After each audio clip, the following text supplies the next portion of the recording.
ፊልሙ ሲጀምር ቱያው የተባለች ልጅ የስራ ቀለም ጠይቅ ስላላት ልኦ ለተባለ አብሮ አደጓ ዛሬ ኢንተርቪው ያለብኝ በኔ ቦታ አንተ ትምህርት ቤት ሄደህ ትምህርቱን ተከታተል ብላው ትሄዳለች። እሱም ወዲያውኑ ወደ የምትባል ረዳቱ ደውሎ በስብሰባ ላይ ስለነበረች ቆይታ መልሳ ትደውለታለች። የሰጣትን መመሪያ ተከተላም ለባለ ሀብቱ ሚስተሪያ ምርቱን በ8 ሚሊዮን ብቻ ነው የምንወስደው ብላ ትነግረዋለች። በሌላ በኩል ቱያው ኢንተርቪው ለማድረግ በሄደችበት ቃለ መጠይቅ አድራጊዋ ይህንን ልብስ እንዴት ለብሰሽ ትመጫለሽ? የድርጅታችን ህግ አታውቂው ማለት ነው። በዚህ ልብስ በራስ መተማመን ስሜት አይታይብሽም። ችሎታ ቢኖርሽም ለእኛ ድርጅት አትመጥኝም ትላትና በሌላ በኩል ደግሞ ልኦ ሚስተሪያን ሲያገኘው ሰውየው እንደ ተራ ተማሪ ቆጥሮት በ8 ሚሊዮን እገዛሃለሁ ከ10 ሚሊዮን በታች አልሸጥም ብሎ ትሄዳል። ከዛም ዋጋውን ወደ 12 ሚሊዮን ያሳድገዋል። እሷም ማዝና ወደ ቤት ተመልሳ የለበስኩት ይደብራል እንዴ? ምን ነው ፍቅር ያዘሽ እንዴ? የተፈጠረውን ስትነግረው ግን ወዲያውኑ ወደ ገበያ ይዘዋት ሄድና ዋጋው ሲወደድባት እሱ ግን በድብቅ ለሰራተኞቹ ለዚች ልጅ 50 በመቶ ቅናሽ እንዳለ ነገሯት። ሰራተኞቹም ለፍቅረኛህ እንደዚህ ማሰብህ ደስ ይላል ሲሉት ግን ፈገግ ይላል። በዚህ መሀልም ቹንግ የተባለ ልጅ አግኝቷት የሚሰራው ስራ ህገወጥ እንደሆነና እሱ ቢሆን ከሀገር እንደሚወጣ ምስነግራት በድንጋጤ ወደ ቤቷ ገብታ የራሷንና የልኦን ሻንጣ ማዘጋጀት ጀምራለች። ልኦ መጥቶም ምን እየተፈጠረ ነው? ወደ ገጠር ወደ ትውልድ ቦታችን ሄዳለን ብለውም ይሄዳሉ። ገጠርን የደረሱ ምራት እየበላ እናትየው እንቁላል እንዲበላ አስገድዳው ላለማስቀየም ብሎ አለርጂ ያለበት ይበላና ይታመማል። በሌላ በኩል ቹንግ በሚስተር ዊያ ተልኮ ወደ ድርጅቱ ሄዶ ለመሰለል ቢሞክርም ማንም ትኩረት ሳይሰጠው ይቀራል። ልኦ ያለበትን አውቆም ገጠር ደርሶ የቱያን እናት ያገኛትም ልኦን ፈልጌ ነው፣ ልኦ እዚህ አይደለም የልጄ ክፍል ጓደኛ ነው ብላ ቹንግ ግራ ተጋብቶ ቱያውን ካፌ ውስጥ ያገኛታል። ልኦም ሁለቱንም ሲያቸው ሄድና እሷም የምታደርገው ነገር ስህተት ነው ደግሞ ምን አድረግኩ? ቹንግም ሚስተሪያ እየዘረፋችሁ ነው ስለ ወዲያውኑ ለሚስተሪያ ደውሎ ቹንግ ከእናንተ ድርጅት ለቆ እኛ ጋር ሊቀጠር ነው። ቹንግም ወደ እናቷ ጋር ሄዶ ፎቶዎችን እያየ ልኦ ልጄ ነው ትልና ፎቶውን ማየት አቅተዋት እራሷን ስታ ወደ ሆስፒታል ትወስዳለች። ቹንግም ግራ ተጋብቶ ይቅርታ ይጠይቅና ቱያሙነቱን ትነግረዋለች። ህፃን እያሉ የሞተ ወንድሟ ጋራ ልኦ ጓደኛ እንደነበረና አደጋ ደርሶባቸው ወንድሟ ሲሞት እናትየዋ ምና መቀበል ስለከበዳት ልኦን ስታየው የሞተው ልጅ ስለመሰላት ህመሟ እንዳይባባስም እሱም ወላጆች ስለሌሉት ደግሞ በማደግ ወስደው እንዳሳደጉት ትነግረዋለች። ወደ አባቷ ጋራም ሄዳ ልኦ ከትምህርት ቤት ተባሮ የራሱን ቢዝነስ ጀምሯል ስትሉ አባትየው ይነድድና እባክቶ በራሱ የሆነ ነገር ለማድረግ እየሞከረ ነው። ከዛ በኋላም አባቷ ከፖሊስ ስራው ለቆ እናቷ ስለታመመች ቤት ሆኖ ሊንከባከባት እንደወሰነ ይነግራታል። የቱያኦ የልጅነት ጓደኛዋን መጥቶ አባቷን በእኔ ቢዝነስ ውስጥ ስራ ልሰጣት ፈልጋለሁ። አባቷ ባይስማማም እናትየው ግን ጥሩ ጓደኛዋ ነው ልናምነው ይገባል። ቹንግም ሻንጣው ተሰርቆበትና መታወቂያው ጠፍቶበት እባካችሁ እዚህ ልደር ብሎ የቱያኦ ቤት ሄድና ልኦም በአንተ ምክንያት እናቴ ታማብኛለች በድጋሚ አደጋ ሊያልጥላትም ብሎ ቢቃወመውም አባቷ ግን ለአንድ ምሽት ይቆይ ብሎ ይስማማል።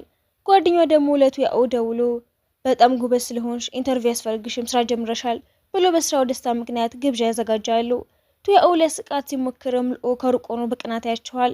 ቹንግም ሁኔታው ገብቶት ከልጅነቱ ጀምሮ እንደ እህቱ የሚያያትን ልጅ ግን በኋላ ላይ ፍቅር ቢይዘው ምን ይመስልሃል ብሎ አሽሙር ሲናገር ልኦ በጣም ይነድዳል። በነጋታውም ቱያኦ ወደ ቢሮ ገብታ ከጓደኛው አባት ጋር ስብሰባ ቢኖራትም አጎቴ ብላ ስትጠራው ይሄ ቢሮ ነው በሙያዊ መንገድ ማውራት አለብሽ ብሎ ይቆጣታል።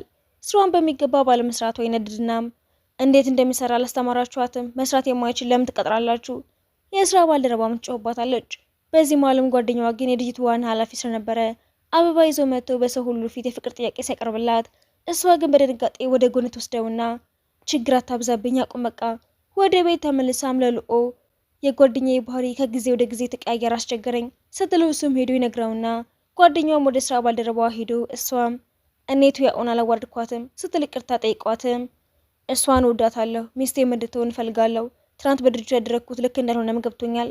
ቱያኦና ልኦ ወላጆቿ ስላልመጡ ተጨንቀው የጠበቁ ትከሻው ላይ ተኝታ ይነጋል። ጠዋት ላይም ወላጆቿ ስልካቸው ጠፍቶባቸው እንደነበረና ስለመሆናቸውን ሲነግሯት ትረጋጋለች። እሱም ሌሊቱን ሙሉ ትከሻው ላይ ስተኛች እጁን ያማዋል። በሌላ በኩል አክስቱ ወደ ቢሮ መታ ይሄ ድርጅት የልኦ ነው ምን ያህል ገቢ ያለው እያለ ሰራተኞቹን ስታፋጥጥ ልኦ ደርሶ ወደ ውጭ ወስዳትና ገንዘብ ስጠይቀው ይሰጣታል። ከእንግዲህ ለገንዘብ ደውልኝ እንጂ እዚህ ቢሮ አትምጪ። አባቱ ከሞቱ በኋላ ማክስቱ እንዴት ተበድለው እንደነበረና በትርፍ ሰዓትም ስራ እየሰራ ገንዘብ ይሰጣት እንደነበረም ያስታውሳል። እናቱ በህይወት ብትኖርም በጭንቅላት እብጠት ምክንያት ሆስፒታል ተኝታ አይኗ ስለማያይ ልኦ የሆስፒታል ሰራተኛ ይመስላትና ልጄን ጥዬው በመሄዴ ሁልጊዜ ጸጽታለሁ ብላ ትነግረዋለች። ከዛ በኋላ እናቱ ህይወቱ ያልፋል። እሱም በሀዘን ተሰባብሮ ቱያኦ መታ ታቅፈዋለች። እናቴን ያየሁበት የመጀመሪያና የመጨረሻ ጊዜ ነው እያለም ያዝናል። የቱያኦ ጓደኛ ልታገባ ስለነበረም ቱያኦ ዘነጣ ልኦ ሳያት በውበቷ ይገረማል። እናቷም ሰው እንድትዋወቅ ብትገፋፋትም እሷ ግን ልኦ አብሮኝ የሚሄድ ከሆነ ብቻ ነው የሚሄደው ብላጁን የተባለው ሲመጣ ግን እንደኔ ያለ ወንድ በማግኘትሽ እድለኛ ነሽ ሲላት እሷም ሊያስመልሰኝ ነው የሚል አይነት አገላለጽ ታሳየዋለች። በነጋታውም ጁን ቱያኦን ለማስደነቅ ጎልፍ ሲጫወትም ልኦ ደግሞ በድርጅቱ ስም አዲስ ኤሌክትሮኒክ ውጤት ለባህል ሀብቶች ያስተዋውቅ ነበር። ጁን ወደ ቱያኦ አጠገብ ሲመጣም ጓደኛዋ በንዴት ሊመታው ቢፈልግም ሰዎች ይዙታል። ልኦ ግን ልጁን ትምህርት ለመስጠትም ጁን በትልቅ ፕሮጀክት ስም ተታሎ ወደ ቢሮ ሲመጣ ስራ አስኪያጁ ከዚህ ግብዣ መውጣት አንችልም፣ 2 ሚሊዮን ኢንቨስትመንት ማግኘት አለብን ይለውና ጁን ደንግጦ ወደ ልኦ ሲሄድም 1 ሚሊዮን ኢንቨስት እንዲደረግልህ ከፈለግ ከቱያኦ መራቅ አለብህ የሚል ቅድመ ሁኔታ ያስቀምጥለታል። ጁንም ተስማምቶ ይሄዳል። በሌላ በኩል ቱያኦ ከአንድ ሰው ጋር ስለ ፕሮጀክት ፋይናንስ ስታወራ ሰውየውም ገንዘብ ምን ማለት እንደሆነ የምታውቅ ይመስልሻል እያለ ወደ ግንባታ ቦታ ይዘዋት ሲሄድም እሷ ግን ይሄ ፋይናንስ ምስቅልቅል ካልተስተካከለ ድርጅታችን ኢንቨስት አያረገም ብላ በቁርጠኝነት ስትናገር ሰውየው ጮህባታል።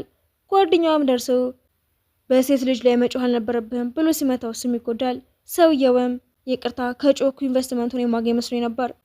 ጓደኛዋም በሆስፒታል በኩል ባደረገው ምርመራ ልኦ ልጅ እያለ የቱያኦን ወንድም ሕክምና ከፍሎ እንደነበረ ደርሶበት ይጠይቀውና እናቴ ትታኝ ስትሄድ በሰጠችን ገንዘብ ነው የተጠቀምኩት፣ እባክህ ግን ይህን ሚስጥር ለቱያኦ አትንገራት። እሱ ግን እሷን ያገኛትና የወንድምሽን ሂሳብ እንደከፈለ አውቃለሁ፣ ነገር ግን ስሙ እንዳልናገር ቃል ገብቻለሁ። እሷም ይህንን ያደረገው እሱ ራሱ መስሏት ይገርማታል። እሱም ስለምትወደውና ስለምትጣላው ነገር ሁሉ ነግረዋት የፍቅር ጥያቄ በድጋሚ ሳይቀርብላት ትስማማለች። የሆነ ነገር እየረሳሽ ነው ብሎት ጉንጭ ውስጥ ይሰማወም ልኦ ከሩቅ እያየ ይከፋዋል።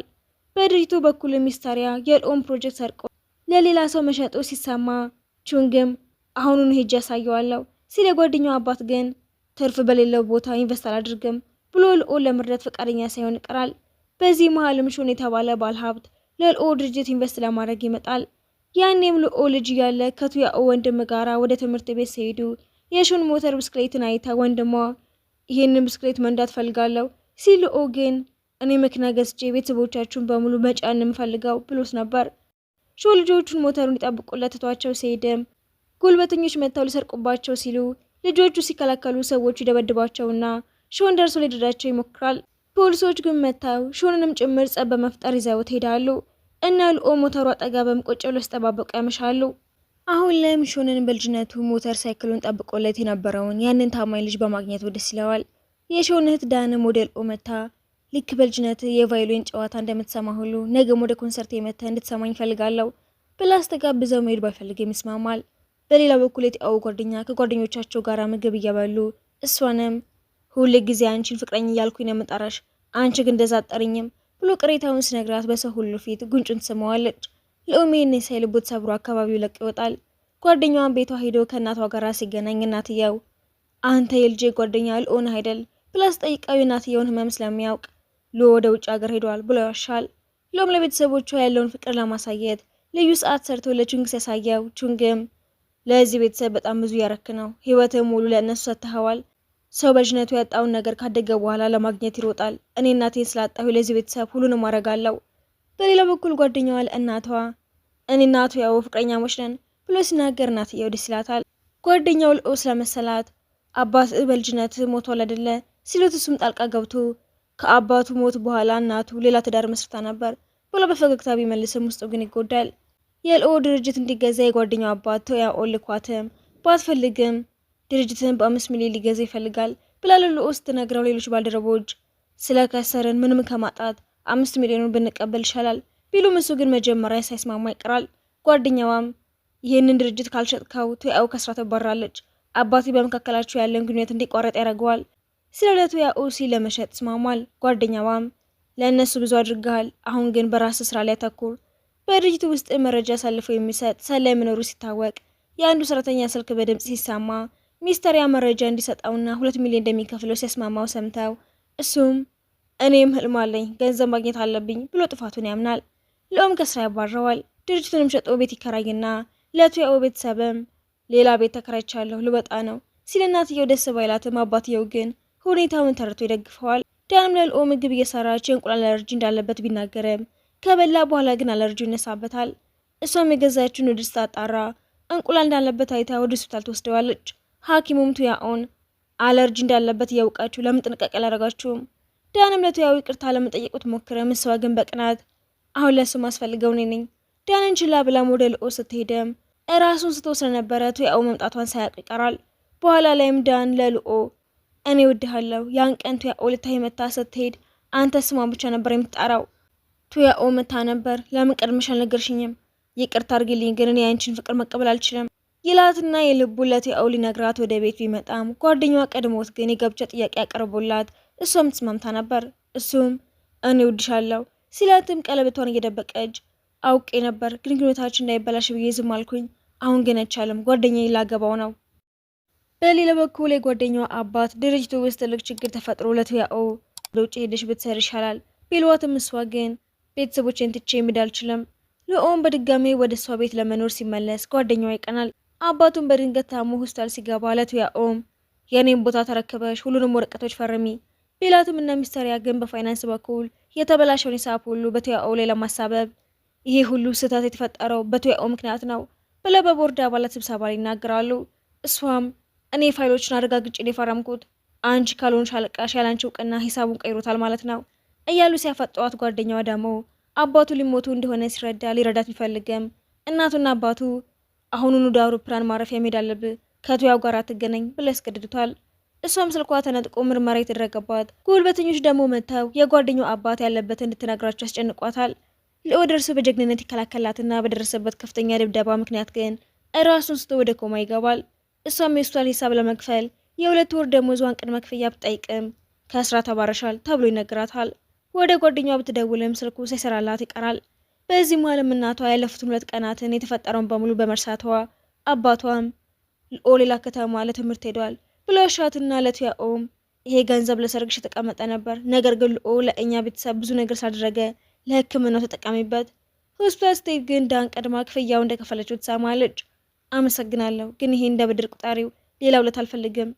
ልኦ ከኮማ ቢነቃም ወዲያውኑ መራመድ ሳይችል ይቀራል። ጓደኛውም ከቆይታ በኋላ ደውለው ይቅርታ አድርጊልኝ፣ ብዙም ሳይቆዩ እንመለሳለን።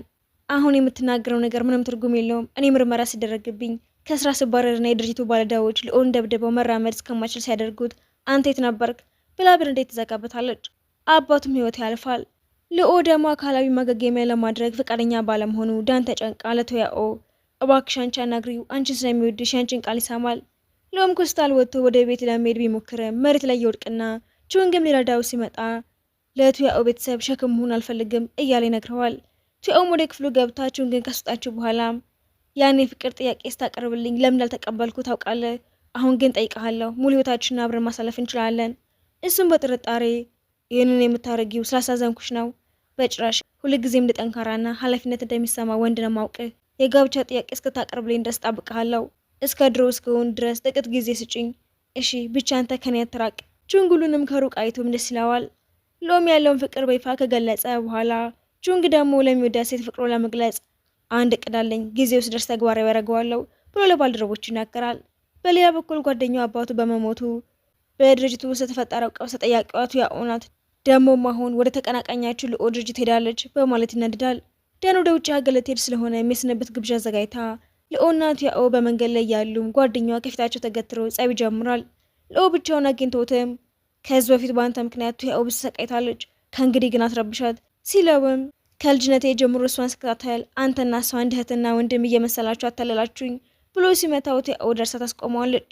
ሚስተሪያ ልኦ ጋር እንዲሰልልኮት የነበረውን ሰራተኛ ሲያባረረው ሰራተኛው በአንተ አስከፊ የስራ ባህሪ ምክንያት ማንም ካንተ ጋር መስራት አይፈልግም ብሎት ይወጣል። ጓደኛዋ ግን ከሚስተሪያ ጋር በመተባበር የጋራ ጠላታችን ልኦ ነው ብለው ይስማማሉ። ከዛም የእናቷን እምነት ለማግኘት እየሞከረ ለእራት ስትጋብዘው አባቷም እውነቱን ይነግራት ይሆን እንዴ ብሎ ይጨነቃል። ጓደኛዋንም ቱያኦ እጁን ይዛ ወደ ውጭ እያስወጣቸው አሁኑኑ ከዚህ ውጣ እባክሽን አንድ ድል ስጪኝ፣ እንደ ልኦ ሆኜ እንከባከብሻለሁ። እሷ ግን አበባውን ወርውራ ትናገረዋለች። ጓደኛዋን በቱያኦ ተበሳይቶ አባቴን ከዳችሁ፣ እኔ ግን አሁንም የተከተልኳት ነው፣ እሷ ግን ዞር ብላ እንኳን አታየኝም እያለ ለአንዷ ሰራተኛ ሲያማረር አይዞህ እኔ ከጎንህ ነኝ ስትለው ሊቀርባት ይሞክርና ተገፋዋለች። በሌላ በኩል ሚስተሪያ የልኦን ሲስተም ለመጥለፍ ቢሞክርም በድብቅ ያባረረው ሰራተኛ ጣልቃ ገብቶ ያበላሽበትና ለልኦም ከዚህ በፊት እሱ ጋር ሰራ ስለነበረ እንዴት እንደሚሰራ አውቃለሁ። ያኔ እናቴ ታማብኝ ብዙ ገንዘብ ስለፈለግኩ ነው ከእሱ ጋር ሰራ የነበረው ይቅርታ አድርግልኝ ብሎ የሚስተር ያን ጠለፋ ስልት የሚገልጽ ቪዲዮ ኢንተርኔት ላይ በመልቀቅ እውነቱን ያጋልጠዋል። ጓደኛዋም ቱያኦን አግኝቶ በድንገት ሲያቅፋትና በድብቅ ፎቶ አስነስተው ሲቀርባት ለነበረችው ሰራተኛ ይሄ ፎቶ በሶሻል ሚዲያ እንዲሰራጭ አድርጊ፣ ይሄ ቱያኦን የበለጠ እንድጠላ ያደርጋታል፣ ያዘዝኩሽን ብቻ አድርጊ። ፎቶ በመስራጨቱም ቱያኦ ስሟ ይጠፋል። ሾንም ስለ ጉዳዩ ሊያናግራት ሲመጣ አይዞህ ይሄ በእስራኤል ምንም ለውጥ አያመጣም። ጓደኛዋም ልኦን የረዳውን ሰራተኛ ከኔ ጋር ብትሰራ ብዙ ገንዘብ ሰጥሃለሁ ብሎ ሊያታልለው ቢሞክርም እንዳንተ ካለ የወደቀ ሰው ጋር በፍጹም አልሰራም። እሱም ተስፋ ሳይቆርጥ እኔና ቱያኦ ፍቅረኛሞች ነን የሚል ሌላ የሐሰት ቪዲዮ በሶሻል ሚዲያ በመልቀቅ ያሶራና ልኦም እሱን ለመያዝ ወደ ቢሮ ቢሄድም ሳያገኘው ይቀራል። ለጋዜጠኞች በሰጠው ቃለ መጠይቅም ቱያኦ ምንም ጥፋት የለባትም፣ ይሄ ሁሉ ተንኮል ነው ብሎ እውነቱን ይናገራል። አሁንም ግን ቱያኦን ችግር ውስጥ ይከታትና በቦርድ አባላት ፊት ያስወቅሳት ስራዬን ለቅቅ ያለው ብላ ትወጣለች። ተንኮል የሰራባት ሰውዬም ስራ አስቀጥረሽኝ ያለ በአንቺ ላይ እንደዚህ በማድረግ ያዝናለው። አልፏል በቃ ግን እሱ ጥሩ ሰው አለመሆኑ ነው በቃ። ጓደኛዋን ማፍኖ መጋዘን ውስጥ ወስዷትም ልኦ እሷን ለማዳን እየሞከረ የጓደኛዋ እናት ከውጭ ሀገር ተመልሳ መታ መጋዘኑ ጋር ሄዳም ልጄ አባት ተሳስቶ ነበረ፣ ቱያኦ ምንም ጥፋት የለባትም እባክህ ልቀቃት ስትለው የእናቱ ምክር ሰምቶ ይለቃታል። ሚስተሪያ ደግሞ በፖሊስ ይያዛል።